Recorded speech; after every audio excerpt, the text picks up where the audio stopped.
Are you guys trying to take your pet's habitat to the next level? Including a naturalistic background can be the key to transforming a boring glass box into a slice of nature. In this video, we'll show you guys one of our favorite ways to make a unique background for your vivarium using spray foam as a base. We'll discuss all the materials, guide you through this simple and easy method, and along the way, we're going to give you guys plenty of secret tips and tricks so you can elevate your build. We've also put timestamps so you can skip to the section you want or rewind to certain parts. Let's get started. There are only a few things that you'll need for this kind of background. Black pond and stone spray foam, black aquarium safe silicone, a caulk gun, some disposable rubber gloves, hardscape like cork bark or driftwood, substrate, and paint, plasti dip, or vinyl. We'll put affiliate links to all our materials below, and this is a great way for you to support the channel because it doesn't cost you anything more, but we'll get a small commission from each purchase. Okay, first let's talk spray foam. Spray foam comes in a can with a little nozzle on top. It sprays out the tip of the nozzle as a super sticky goo and then rapidly expands as it cures, getting up to 4 times the size. It's commonly used for sealing gaps or in insulation. There's a lot of different kinds that you can buy, but we specifically recommend black pond and stone. Unlike other types of expanding foam, this one is specifically made for use in ponds, so it's pet safe. It has a much more natural appearance than white expanding foam, and when it's carved, it can look a lot like black lava rock. You can make convincing backgrounds with just spray foam if you do it right. Black pond and stone is a lot less likely to be stocked at your local hardware store, but it's definitely worth it, so we recommend ordering it online if you can't find it in person. Again, it'll be linked below. The next thing you need is silicone. Silicone is a rubber-like polymer that you can buy in a thick liquid form. Think of it as a strong glue.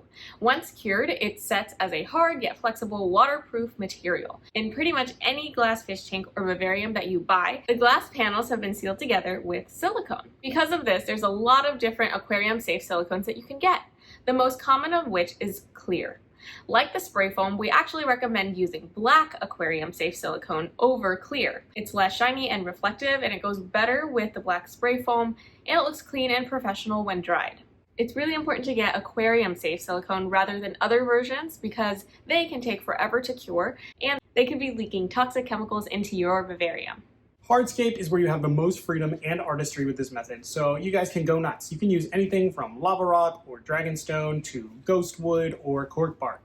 Cork bark flats are a favorite of ours since they can be used to make platforms or they can be incorporated directly into the background. They're also super lightweight and they provide a great growing medium for plants.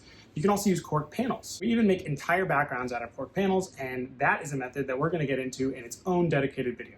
But you can see an example of what that looks like in our recent vampire crab video, which is linked here. For substrate, just make sure to match the substrate you're using for the background with the substrate you have at the bottom of your tank so that it all looks cohesive.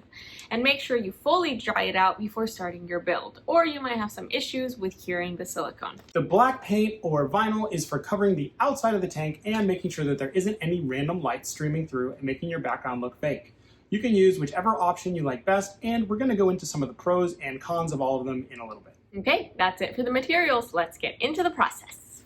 Step 1 is going to be placing any pieces of hardscape that you want built into the background. This is going to include your driftwood or rocks, as well as things like plant pots, a waterfall pump, or a fan. If you want to see how we make those, they'll be linked in the description. Make sure you attach all of your hardscape to the walls either with your silicone or some hot glue. It doesn't have to be super secure since the spray foam does the bulk of the heavy lifting, but it should be held in place at least temporarily. You can also use some supports or tape for this. Okay, next up we're ready for some spray foam. Get your black pond and stone out and shake it thoroughly for 2 minutes. Don't skimp out here because it won't expand or cure properly if it hasn't been shaken enough. Once you open a can of spray foam, you have to use it all before it cures, so plan accordingly. If you want to work in sections, plan each section around a can of spray foam. Exactly how many cans you'll need is going to depend on how much hardscape you have, but 2 to 3 cans usually works for an 18 by 18 by 24, and 1 to 2 cans usually works for a 12 by 12 by 18. Once you've shaken up the spray foam, attach the nozzle and get to spraying. Use the thin line of foam that comes out to fill in all the gaps around your hardscape to permanently lock it in place. As the foam starts to cure, this will also give you a good jumping off point to cover the walls. If you try to spray directly on the vertical wall, it might not stick and fall down as it cures. So following the edges, corners, any 3D shapes, and your previous foam lines is a good way to cover the walls. We typically use a zigzag or spiral approach, and whenever we have the opportunity to make a shape a little bit more random or naturalistic, we take it. The foam is super sticky and doesn't come off easily, so be careful not to get it into any parts that you don't want, like the front of the glass or your hands. You can tape off parts of the tank with masking tape if you want, and also wear rubber gloves. Keep in mind, this foam is going to expand a lot, which could potentially obscure parts of your hardscape or elements like a fan, so be careful. You don't have to cover every inch of glass on this step, but try to get the bits that you will definitely see very easily. The most important part is to ensure that there are no crevices or caves in the background that you have open. Use the spray foam to fill in those areas and ensure that there's no places an animal could potentially get stuck. Here's what it could look like after curing. Next up is texturing. Spray foam takes up to 24 hours to fully cure, but we don't recommend waiting that long before carving. If you do, the foam could be very hard and difficult to carve, especially in niches, corners, and hard to reach areas. Instead, we recommend waiting 3 to 8 hours. At this point, the foam should no longer be sticky, but will still be soft enough to pull apart with your fingers. This will make carving go way faster than using a knife, and it leaves you some more variation in the texture. We want to go in and carve away at every bit of exposed spray foam. The goal here is to take the texture from this shiny and glossy plastic-looking surface to something that's uneven, rough, and matte. We use a combination of our fingers and an X-Acto knife.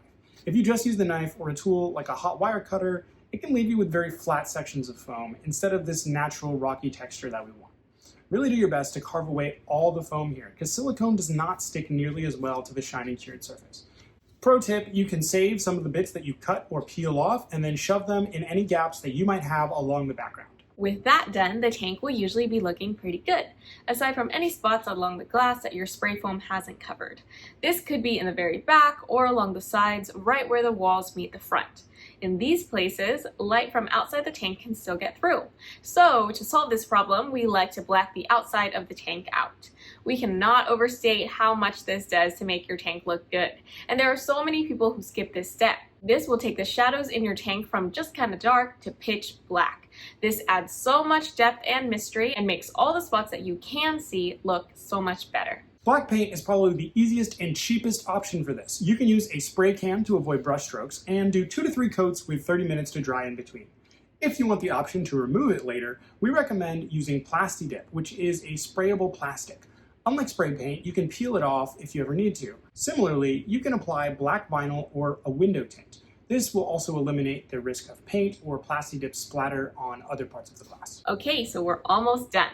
By now, the tank should look pretty good. All that's left is to give your spray foam a nice and earthy texture. So let's break out our silicone. For this next step, we recommend cutting the tip of the silicone nozzle to make the hole larger so that the bead of silicone is bigger. Now we can go in and squeeze silicone to thoroughly cover every inch of exposed spray foam. Silicone can give off a lot of fumes while it cures, so we recommend doing this outside or in a very well ventilated area. Once everything is covered, use some rubber gloves to rub the silicone into the surface, working it into the holes and crevices. The thinner you spread the silicone, the less earthy texture you'll get, but the faster it'll cure. Here is what a thinner layer looks like dried. See how you can still see some parts of the foam.